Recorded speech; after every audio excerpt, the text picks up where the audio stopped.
প্রিয় এটিও জব প্রত্যাশীগণ, আসসালামু আলাইকুম। এটিও জব 3 পদ্ধতিতে সম্পন্ন হয়। যে প্রথম পরীক্ষা হয় প্রিলিমিনারি পরীক্ষা, দ্বিতীয় পরীক্ষা লিখিত, তৃতীয় পরীক্ষা ভাইবা। 3টি পরীক্ষার মাধ্যমে এটিও নিয়োগ প্রদান করা হয়। তাই প্রিলিমিনারি পরীক্ষায় 25 নম্বরে গণিত থাকে। এই 25টি গণিত যদি আপনি ভালোভাবে করতে পারেন তাহলে প্রিলি পরীক্ষা খুব সহজ হয়ে যাবে। আমি নিয়মিতভাবে এটিও প্রিলিমিনারি গণিত প্রিপারেশনের ক্লাস নিয়ে যাব। আপনাদের সহযোগিতা কামনা করছি। আপনারা যত সহযোগিতা করবেন আমার ক্লাস ততই বৃদ্ধি পাবে। আজকে আমি এটিও জব ম্যাথ প্রিপারেশন এর প্রথম ক্লাস শুরু করছি। এখানে আমি 5টি গুরুত্বপূর্ণ অঙ্কের সমাধান করব, যে অঙ্কগুলো বারবার বিভিন্ন সরকারি চাকরি পরীক্ষায় এবং বিশেষ পরীক্ষায় এসেছে। এই 5টি অঙ্ক খুবই গুরুত্বপূর্ণ। এরপরে আমি অধ্যায় ভিত্তিক গণিত এর ভিডিও দিব, যা আপনারা দেখলে গণিত নিয়ে আর কোনো চিন্তা করতে হবে না। তাহলে ক্লাস শুরু করা যাক। আর 60 লিটার মিশ্রণে পানি ও লবণের অনুপাত 7:3। ওই মিশ্রণে আর কত লিটার লবণ মিশালে মিশ্রণের অনুপাত 3:7 হবে? যদি এ ধরনের অনুপাত থাকে 7:3, তার উল্টো অনুপাত 3:7, যদি এই ধরনের একই রাশির উল্টো অনুপাত থাকে তাহলে সুপার শর্টকাট নিয়মে আমরা অঙ্কের সমাধান করতে পারবো। দেখেন কীভাবে করা যায়। এখানে মোট মিশ্রণ কত? 60 লিটার। তাহলে আমরা প্রথমে 60 লিখব, গুণ এই যে অনুপাত দেওয়া রয়েছে সেই অনুপাতের রাশিদ্বয়ের বিয়োগফল 7-3 ভাগ। এখানে বলছে ওই মিশ্রণে আর কত লিটার লবণ মেশাতে হবে। দেখেন এই অনুপাত এই রাশিদ্বয়ের মধ্যে লবণ কত রয়েছে? 3 রয়েছে। 3 দিয়ে ভাগ করতে হবে, তাহলেই অঙ্কটি হয়ে যাবে। তাহলে দেখেন কত হয়? 60 গুণ 7 থেকে 3 বাদ দিলে 4, নিচে 3, তাহলে 3 দিয়ে 60কে কাটলে কত? 3×60, 4×80। তাহলে ওই মিশ্রণে আরও 80 লিটার লবণ মিশালে অনুপাত 3:7 হবে। তাহলে অপশন গ কারেক্ট। নাম্বার 2, x + 1/x = 2 হলে x এর মান কত? এই অঙ্কটি অনেকবার এসেছে। দেখেন কিভাবে করা যায়। x + 1/x = 2, এটি আমরা একবারে সমাধান করব।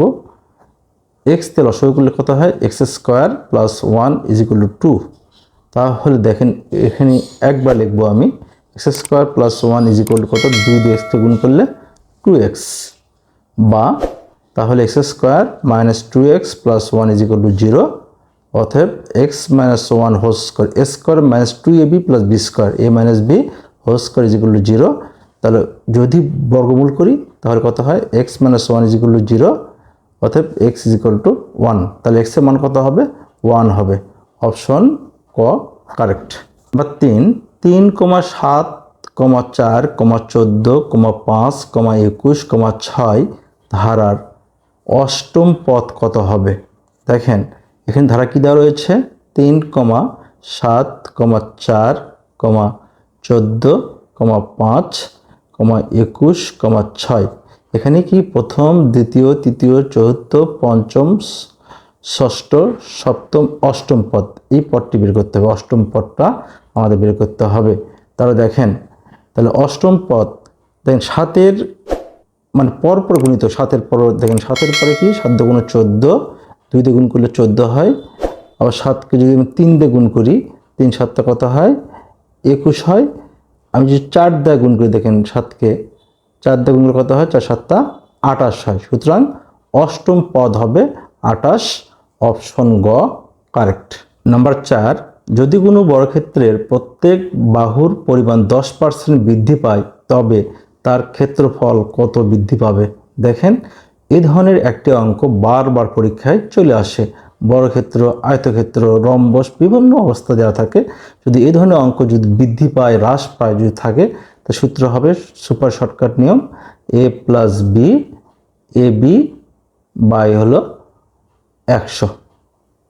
এ হলো দৈর্ঘ্য, বি প্রস্থ ধরলেই অঙ্কটি হয়ে যায়। কিন্তু মনে রাখতে হবে বর্গক্ষেত্রে দৈর্ঘ্য প্রস্থ সমান। তাহলে দৈর্ঘ্য 10, প্রস্থ 10, তো 10 গুণন 10 নিচে কত 100। তাহলে 10 10 কত হয় 20 হয়। 10 10 100, 100/100 কাটাকাটি করলে কত হয় 1 হয়। তাহলে কত হয় 21%। তাহলে ক্ষেত্রফল 21% বৃদ্ধি পাবে। তাহলে অপশন ক correct. Number 5, half into 2^(x-3 + 1 = 5 হলে x এর মান কত? এই অঙ্কটি অনেকবার এসেছে। দেন কীভাবে করা যায়, হাফ ইন্টু দেওয়া রয়েছে 2^(x-3 + 1 = 5। এটি সূচকের অঙ্ক। তাহলে কত হবে দেখেন, হাফ ইন্টু 2^(x-3 আর +1 পার হয়ে গেলে -1 হবে, তাই না?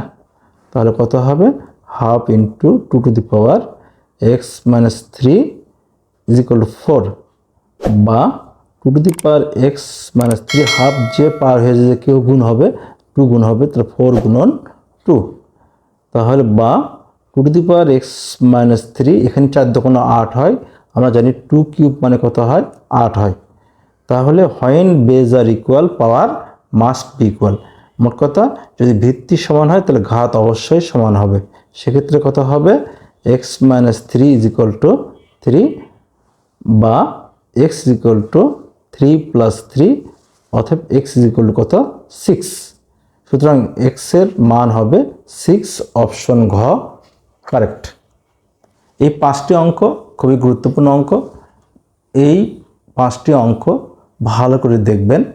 যদি কোনো সমস্যা হয় তাহলে কমেন্টে সমস্যা হতে লিখবেন। আর যদি এই ভিডিও ভালো লেগে থাকে তাহলে মিজান ম্যাথ একাডেমি ইউটিউব চ্যানেলকে সাবস্ক্রাইব করে পাশের বেল আইকন বাজিয়ে দেবেন এবং ভিডিওটিতে লাইক, কমেন্ট, শেয়ার করবেন। এই বলে এখানেই ক্লাস শেষ করছি। আল্লাহ হাফেজ।